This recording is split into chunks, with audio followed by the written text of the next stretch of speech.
agriculture has two departments. One is agriculture, farmers welfare, and another one is agriculture, research and education.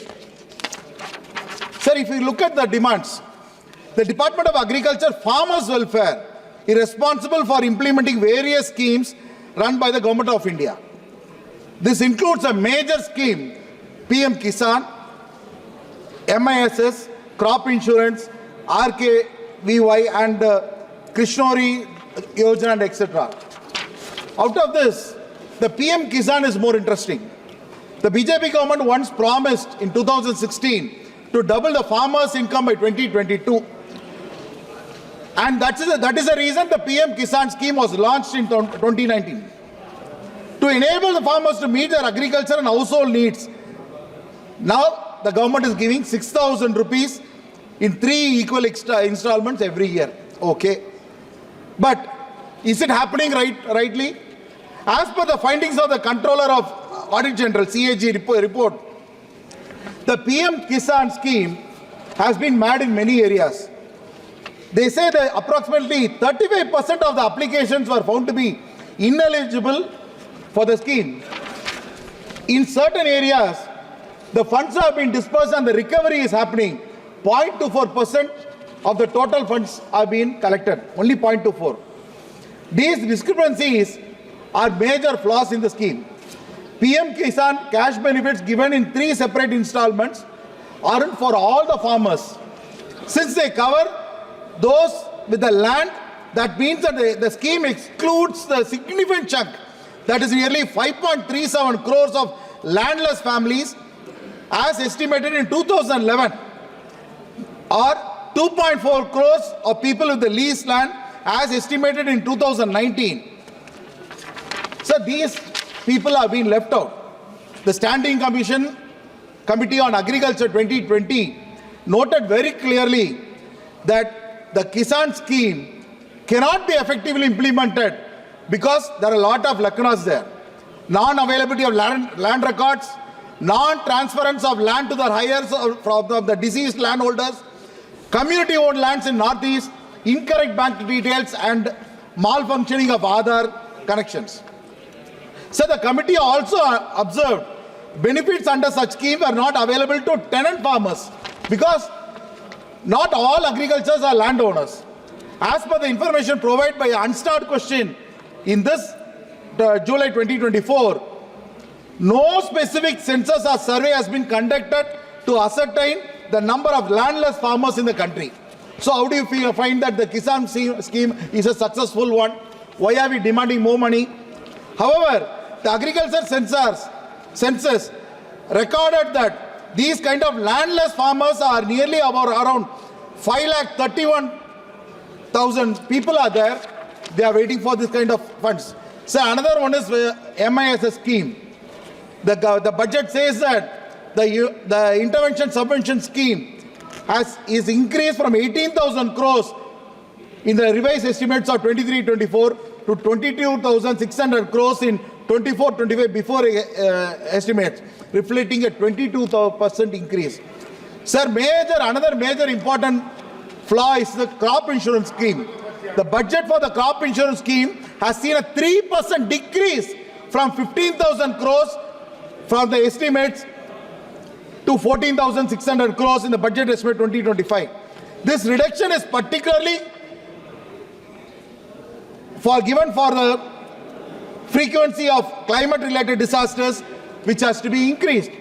The Standing Committee, once again on Agriculture, called upon on 2023, raised concern about how the ministry plans to implement the schemes because of the extreme weather conditions. Sir, agriculture is the backbone of India. If we talk about agriculture, there are very important things that has to be discussed. Sir, Tamil Nadu, which is supposed to be the major agriculture state in the southern India. Sir, if we see the history, many states have given budgets. But Tamil Nadu government, I would like to proudly say, Tamil Nadu government is the first government in the first state in India in the year 1809 our Honorable Chief Minister, Dr. M. Karunanidhi, our DMK leader, first he implemented a free electricity scheme in India, sir. That is the first scheme for agriculture, for farm people. After that, many states followed it. But till today, there has been many governments which are coming in, trying to follow that scheme. Now, our Chief Minister is following the root steps of Dr. M. Karunanidhi Avargal. How is he doing it? Now, he is extending the scheme such a way that nearly 3 to 3.5 lakh of agricultures have been benefited because of this kind of scheme. The government should propose a budget like that. And also, we are discussing about agriculture, which is an important issue in this country. But Tamil Nadu government is setting an example. Before the budget, the Tamil Nadu government has set aside norms such a way that the agriculture budget is filed first for discussion, a separate budget is included, then the general budget comes in. Sir, this is how a government should run. Sir, for Tamil Nadu government, we have got lot of requirements. Sir, subsidy for the production of distribution of seeds should be extended for all the varieties. Under the FNS scheme, paddy seed subsidy should be increased for more than 10 years. Again, now we are talking about cereals. Sir, jowar and kambu, which needs a seed subsidy for 10,000 to be increased to 15,000 per quintal. Sir, I'm concluding, sir. Don't worry. Sir, Tamil Nadu government has asked for relief, but the government of India is not at all caring about it. Sir, we are focusing on agriculture. We are facing a lot of difficulties, but the government of India doesn't even have time to look at that.